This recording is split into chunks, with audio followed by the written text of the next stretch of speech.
musim panas tahun 1991. Di sebuah apartemen sederhana di Milwaukee, Wisconsin, polisi menemukan pemandangan yang tak akan pernah mereka lupakan. Potongan tubuh manusia tersebar di dalam kulkas, kepala yang diawetkan, dan foto-foto korban yang dibunuh dengan cara tak terbayangkan. Tersangka dari kejadian mengerikan itu adalah seorang pria berusia 31 tahun. Namanya Jeffrey Lionel Dahmer.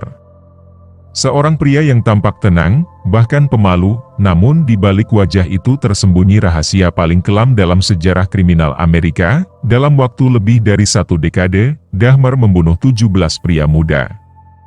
Ia bukan hanya membunuh. Ia menyiksa, memutilasi, dan dalam beberapa kasus, memakan bagian tubuh korbannya. Kejahatan ini membuat namanya tercatat sebagai salah satu pembunuh berantai paling sadis dalam sejarah modern. Tapi bagaimana seorang pria seperti Dahmer bisa lolos begitu lama? Apa yang membuatnya menjadi monster? Dalam episode ini, kita akan menelusuri jejak psikologis, sosial, dan kriminal dari seorang Jeffrey Dahmer, kanibal dari Milwaukee. Jeffrey Dahmer lahir pada 21 Mei 1960, di Milwaukee, Wisconsin. Masa kecilnya tak banyak yang mencolok. Ia tumbuh dalam keluarga kelas menengah, dengan ayah seorang ahli kimia dan ibu yang dikenal mudah cemas dan mengalami gangguan mental. Sejak kecil, Dahmer menunjukkan ketertarikan yang aneh terhadap binatang mati. Ia suka membedah bangkai binatang, bukan karena kekejaman, tapi karena rasa ingin tahu akan anatomi makhluk hidup. Orang tuanya menganggap ini hanya fase, sebuah hobi sains yang agak tidak biasa. Namun, di balik itu semua, Dahmer adalah anak yang kesepian. Ia tidak punya banyak teman. Ia merasa terasing, baik di sekolah maupun di rumah.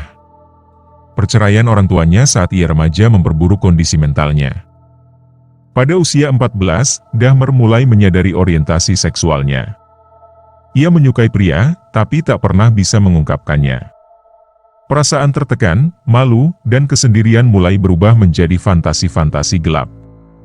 Fantasi yang perlahan akan menjadi kenyataan, dan saat itulah, benih seorang predator mulai tumbuh dalam sunyi.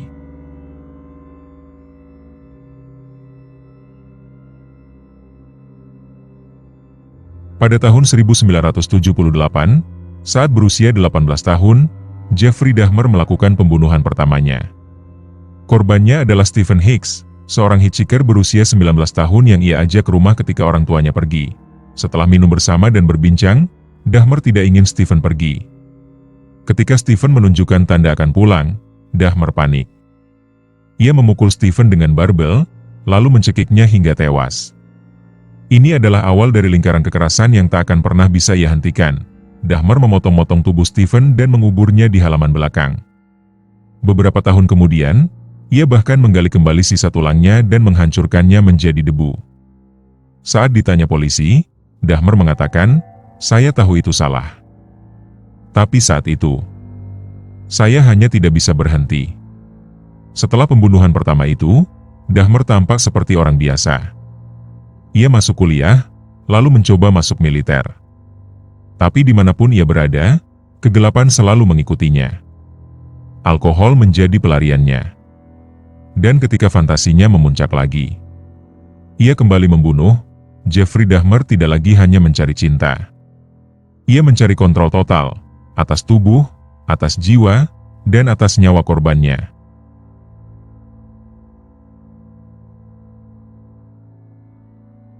Pada akhir 1980-an hingga awal 1990-an, Dahmer tinggal di apartemen Oxford, nomor 213. Tempat ini menjadi lokasi dari banyak pembunuhan paling brutal yang ia lakukan. Tetangga mengeluh bau busuk dari unitnya, tapi laporan itu tak pernah ditindaklanjuti serius. Dahmer akan mengundang pria-pria muda, seringkali imigran atau tunawisma, dengan iming-iming uang untuk berfoto. Tapi begitu mereka masuk apartemennya, semuanya berubah. Ia membius mereka. Lalu melakukan tindakan keji. Setelah membunuh, ia memutilasi tubuh korban. Beberapa bagian ia simpan di kulkas. Ada yang ia awetkan dalam larutan kimia. Bahkan, dalam beberapa kasus, ia memasak bagian tubuh tertentu untuk dimakan. Ia bukan hanya kanibal. Ia juga mencoba menciptakan zombie hidup, dengan mengebor kepala korban dan menyuntikkan asam ke dalam otak mereka. Eksperimen mengerikan ini gagal total, tapi memperlihatkan keinginannya untuk mengontrol manusia sepenuhnya. Tak ada suara jeritan yang terdengar. Dahmer melakukannya dalam senyap. Dan apartemen 213 menjadi rumah horor yang tak disadari siapapun, sampai akhirnya semuanya terbongkar.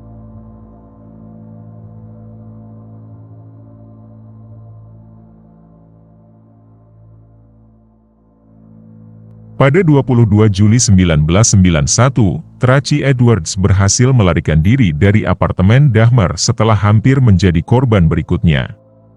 Dengan tangan terborgol, ia melapor ke polisi. Dua petugas datang ke apartemen untuk memeriksa. Apa yang mereka temukan sungguh tak terbayangkan. Foto-foto tubuh yang sudah dimutilasi, kantong berisi organ dalam, dan kepala manusia di lemari es. Polisi segera menangkap Dahmer. Di kantor polisi, Dahmer bersikap tenang. Ia mengakui semuanya tanpa banyak perlawanan. Dalam interogasi, ia menggambarkan dengan rinci setiap pembunuhan. Tanpa emosi. Tanpa penyesalan.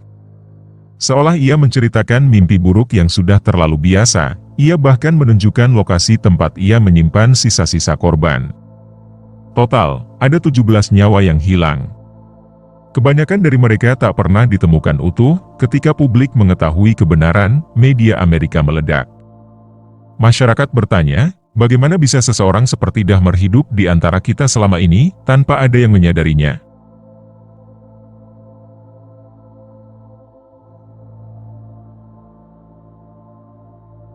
Pada tahun 1992, Jeffrey Dahmer diadili di pengadilan Milwaukee. Ia dinyatakan bersalah atas 15 pembunuhan dan dijatuhi hukuman 957 tahun penjara.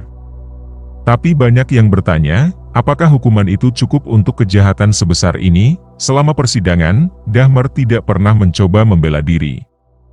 Ia mengakui semuanya.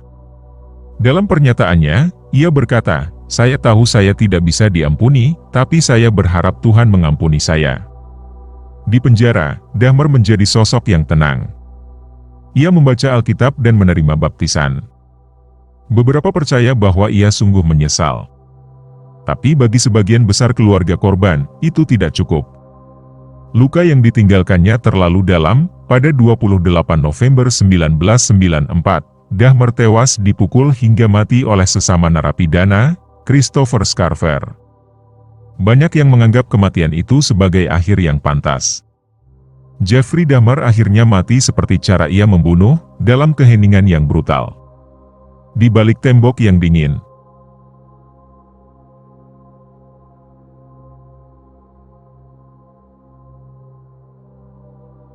Jeffrey Dahmer bukan hanya seorang pembunuh berantai. Ia adalah simbol dari bagaimana trauma, penolakan, dan kegelapan batin bisa membentuk monster dalam tubuh manusia biasa. Kisahnya mengingatkan kita bahwa kekejaman bisa tersembunyi di balik wajah yang ramah.